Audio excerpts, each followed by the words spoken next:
Okay, I'm going to post that interview from last night without the music because a lot of people said they couldn't hear.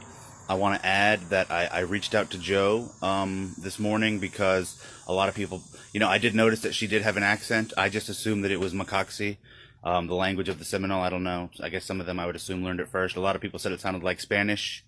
I reached out to Joe and he did tell me that that woman is half Latina of some kind. He wouldn't tell me what specifically because he didn't want to give out too much information about her. I guess that might be why she was more willing to speak than most of them would, but he said that, yeah, she has an accent because she would live half and half with the different communities, so I don't know. Here's the video. Okay, so my first question is this place really that protected? Yes, it is. This place has been very special for a very long time. Okay, so why is there all these buildings here and there's like a road right there? Well, some people don't care, obviously. I guess that's fair enough. And what about all the secrecy? Like, is this stuff really so dangerous? Well, we're not supposed to talk about this stuff with outsiders. The woman, the one who worked with your great-grandpa, she suffered because of that. Do you know her? Is she still alive? I did know her, but she passed away several years ago. Okay, I'm sorry. Let me start again. I'm sorry. I really appreciate you helping me like this, especially when there's like possible consequences for you involved. I don't want anything like that to happen. But like, what kind of work did my great-grandpa and this woman do together? Well, she was gifted and he was gifted too, and they handled dangerous things. Like demons and ghosts and stuff like that? Well, he first came to see her because of a 15-foot gator that was eating people, and they couldn't kill it. Sometimes they even thought that it would speak. Wait. Are you saying there was an alligator that spoke? It was a 15-foot gator that spoke the language of the Mayacan people. And who are the Mayacan people? You can look them up. I'm sure you can put together the implications.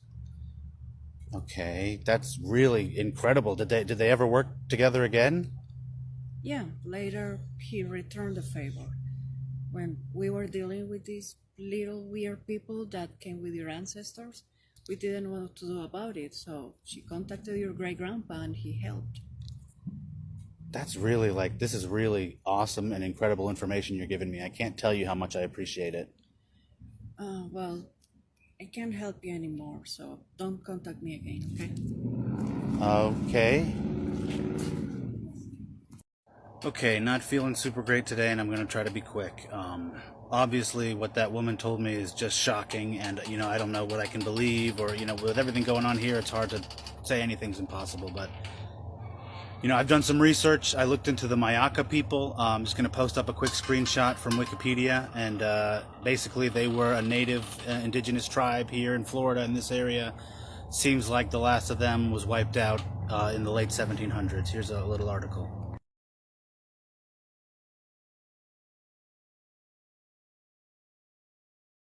Now, I've also mentioned skinwalkers in this before and how there were things mentioned that sound kind of reminiscent of that. I have also learned that the whole massive alligator element is kind of a Floridian spin on the skinwalker myth, and that is something that has been, talked about from the peoples here for thousands of years.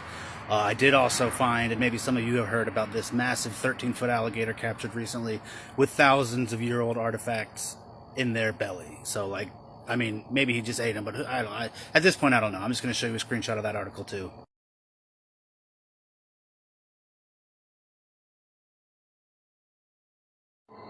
Now, about her mentioning the strange little people that followed my ancestors here, I've had some native people reach out to me and say she was probably referring to things like leprechauns, or some people call them duendes or goblins.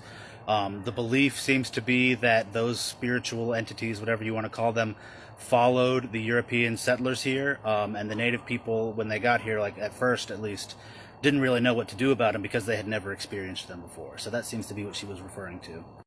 Not exactly sure what to do with all this new information. I've learned a lot this week. I think I'm going to take a minute. I need to rest. I need to spend some time with my daughters and just figure out where I'm going to go from here. There's a lot of different leads to chase up. I don't know. I'm kind of at a loss for words right now, but I'll get back to you guys as soon as I figure it out. As always, thanks for watching. Okay, just a couple quick comments, some more cool stuff in the yard, and then, that's it for today. I'm taking some time off. I'm getting a lot of comments and messages now. I'm sorry that I don't reply to all of them. Just over 2 weeks ago, this thing had just over 100 followers, and now I'm at like 6,500. So it's just like I'm getting comments and messages all the time. I will try to address things that I'm getting from a lot of different people. I've been trying to do that already. But yeah, I mean, I appreciate the follows. It's cool, but it's a little overwhelming too. So it's hard to keep up with everything. But I'm going to keep posting, and here's some cool stuff in the yard. So we have all this big yard to play in. Some are over there.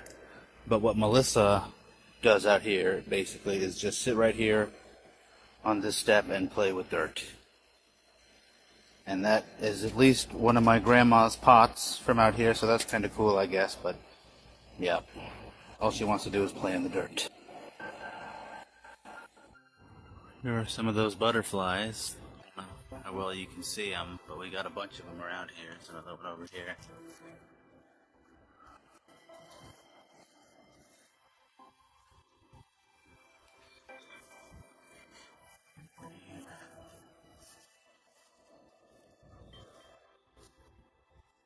They're everywhere. Over here.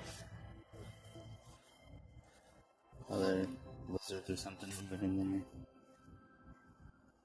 there. Yeah, this yard is big. Something else. I cannot wait to do this place up for Halloween.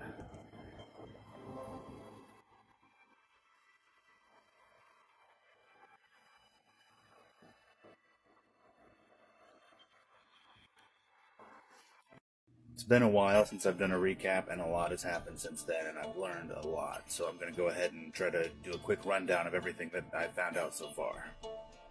This is my grandmother, Eloise. The last time I saw her, I was 5 years old, and I've just recently come to learn that that was because my mother and my aunt had a really close friend disappear. They thought there was something nefarious in it, and they wanted to look into the belongings of my great-grandfather Leopold, who had died 7 years prior. They felt the knowledge he had, the writings, whatever, would be helpful in figuring out whatever had happened. And my grandmother refused to let them look into his things. It seems that she thought that it was too dangerous. After that, my mom and my aunt both broke contact with her, and we never saw her again. As far as I know now, the only surviving members of the family are myself, my 2 daughters, and my 2 cousins. And my grandmother passed away, and she left me the house, which was great for me and my daughters, and we moved in almost right away. Things got pretty interesting really quick. I found this letter from my grandmother under pretty strange circumstances, and basically 2 things that it said in here have become like the focus of my life, other than my daughters. The history, she said that the house is brimming with family history, and that the forces, whatever you want to call them in the house, mean us no harm. In unraveling that family history, I discovered that my great-grandfather Leopold was likely the writer and source of information of the movie Hacksaw. In other documents and articles that I found, it looked like he worked with the church on exorcisms and witches, hauntings, all kinds of stuff, even working with Native Americans against things like skinwalkers and malicious fae. And I conducted interviews over the phone, in person. I built up a large repertoire of information. Other than that, as this is going on, I've encountered multiple paranormal experiences in the house. Things moving on their own, shadows, this doll. Basically, these things keep pointing me towards these keys. This shadow pointed out, came out, and when I ran around, there were the keys on the floor there. This face appeared, I don't know.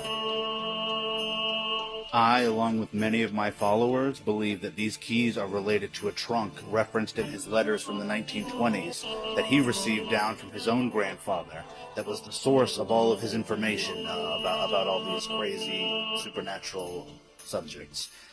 It seems that he still had it for quite some time, and I'm still looking for it.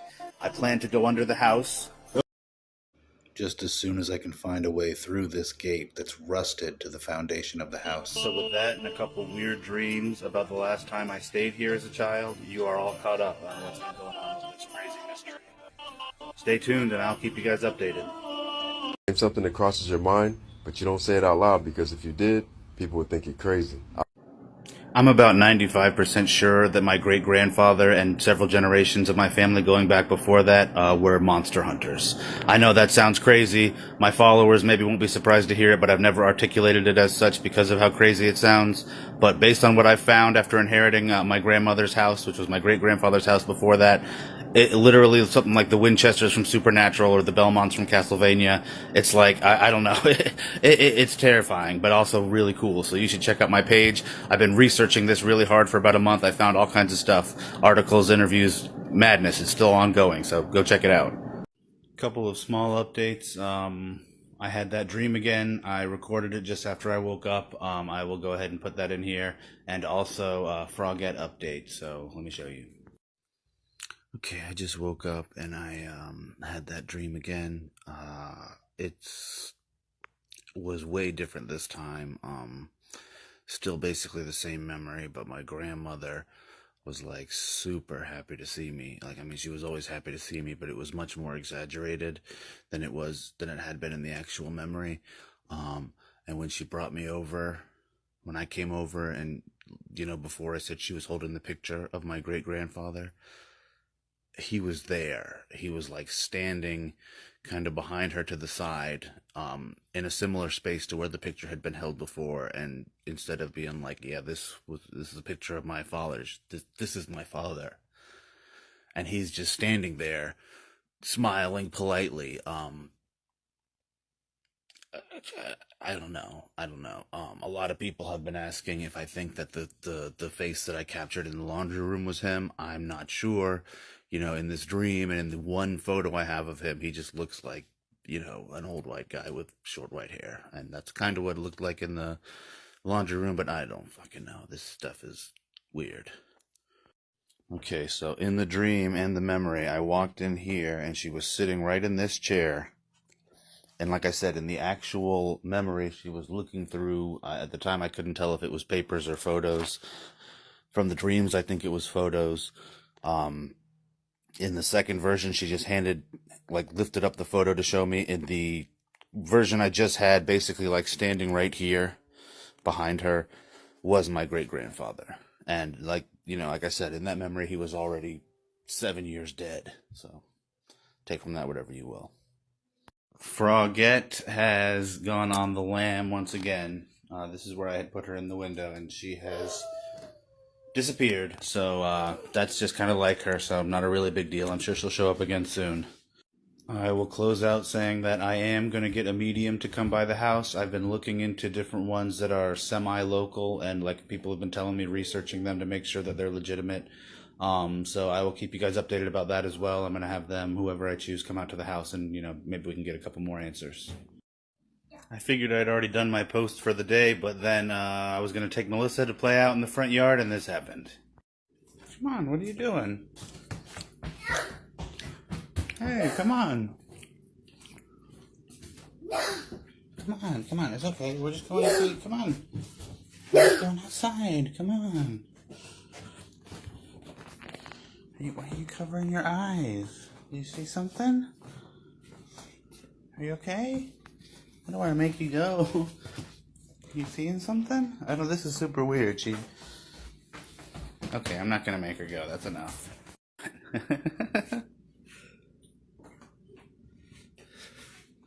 The rare sisterly love.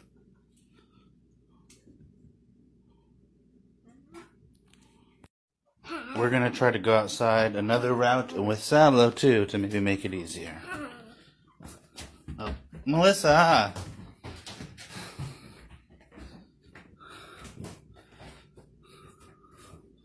Okay, this is the first time she's ever done something like that.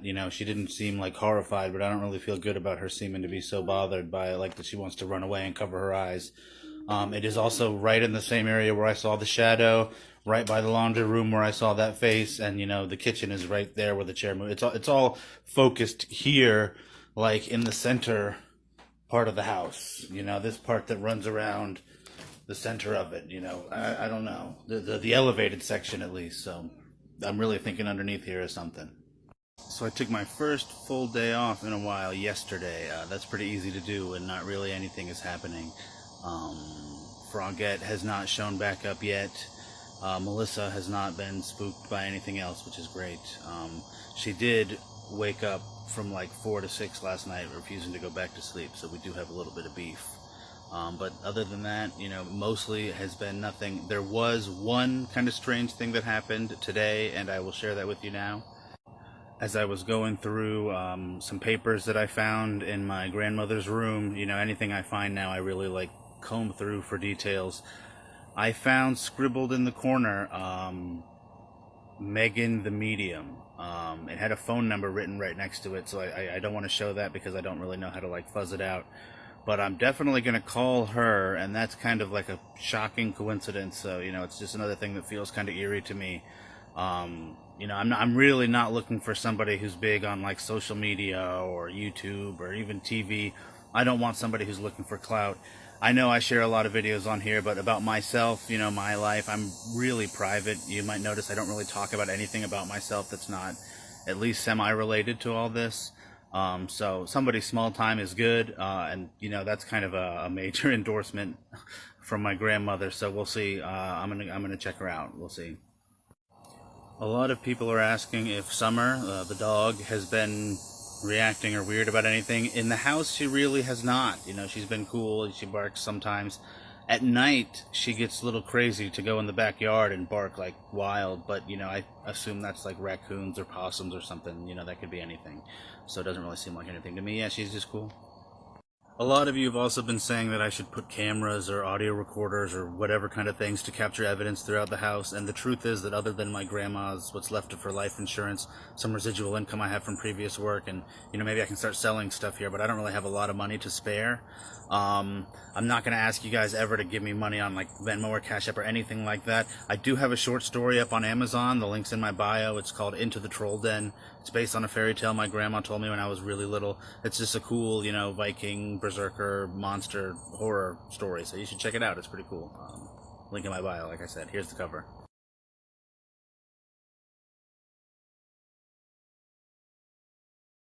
So I was taking a little time off of this, not focusing quite as much on it, and then this just happened. I was looking through, putting some stuff away into some of the filing cabinets or cabinets we have around here, and when one of the drawers got stuck, I pulled it hard, and it came out, and I'll show you. So this drawer came out when I pulled it too hard. I'm putting stuff away, and there is a journal underneath. Looks like it fell down there a long time ago, and it's been sitting at the bottom. I'm going to check it out now. Opening it up, it does appear that it belonged to my great-grandfather, Leopold. Going through it is similar to the other one. It seems to be mostly recipes, but just like the other one, I think that was a cover. I have found similar sections that have names that seem like they could be places with times and weird lists of letters and things. There's also some strange map in some parts of it. I'll show you real quick. There are definitely pages that have been ripped out. There are these weird sketches of a library of some kind. Sketched out maps of what look like towns of some kind. Perhaps the most interesting part is the detailed description of the specifics of some kind of haunting, as well as a note about a radio interview. It says Friday at 8. So that's something else for me to chase down. So the events of that haunting read as such. Kids killed years ago, no one solved. Suspects, father, aunt, mother's side, grandmother, mother's side, family friend from father, local weirdo, and local witch in quotes. And it says ghost, worse, Then it writes, mother died several years later, withered with grief. For some reason came back, haunts the grounds, as do others, both involved and not. House was always haunted, deep occult stuff going on somewhere. Children who visit are in danger, and that's underlined. Okay, so it sounds like that was a haunting that he dealt with, and it sounds pretty intense, but also kind of cool and weird. And also sounds like he did a radio interview at some point, so I will be checking local radio archives and hopefully they'll be able to find it. Alright, I've been going through this journal basically all day, and actually sitting down and reading through what is there is pretty incredible. It seems that it fell behind in the dresser. However, what happened well before he was finished using it, so it's less than half filled out. But there's still some incredible things. I won't even have time to go over all of them right now. I haven't even had time to research all of them yet. But I'm going to show you a couple of really big ones that some of you might even already know something about. Okay, first is a passage that was written. It said, Annette Parker Auto, 534 Eaton Street, KW. Sounds similar to Father's doll maker story. Then it says LKS, like in the other one. Psalm Cross and Frogette question mark. Now, I looked some of this stuff up at the top, and what I found is pretty incredible, and some of you probably already know a little bit about it. This is the house at the address posted. It belonged to Robert Eugene Otto. Robert Eugene Otto, as in the owner of Robert the Doll. This horrifying thing that if you don't know about, you should look up. It's in Key West, Florida. Basically, he's the closest thing we have to a real-life Chucky, and if you don't know it, like I said, just go and read the story right now. Now, what I know from the story, there's basically no way that Robert would have let anybody come, like a paranormal investigator or psychic or whatever, to mess with the doll. So I'm thinking that this had to take place between when he and his wife died. If she was contacting him, my great-grandfather, it must have been between 1974 and 1976, which is awesome because it gives me some idea on where to look for that radio interview. The next note of import here, it says, Casa Laga. Good people, some genuine talent there. Chair might be issue, likely devil's chair, or likely a devil's chair. I looked it up. It actually says Casa Daga, and I'll just go ahead and show you. Basically, it's considered the psychic capital of the world. It's a community about an hour and a half from where I am. So basically a community of psychics, and talking about the chair, there's also this that I found. Referred to as the Devil's Chair. There's a lot of mythology and lore surrounding it. Yeah, so a really gnarly cemetery chair that, people think is associated with the devil. And there's all kinds of stories about, you leave a beer and it gets drank, but it's not even open, and, that the devil, if you sit in it, will whisper in your ear, all kinds of stuff. And it's just more of these kinds of things that are just shocking and connected to the history of this place, and just more of the kind of stuff that I expect to find at this point. So there's even more in there, but I just don't have time to go into it right now, and I need to do some more research. And I've even got some more papers to look through now that when I first moved in, I just saw that they were recipes, didn't even think. Now I know that they use recipes to hide stuff, so just more to look at. I'll get back to you guys.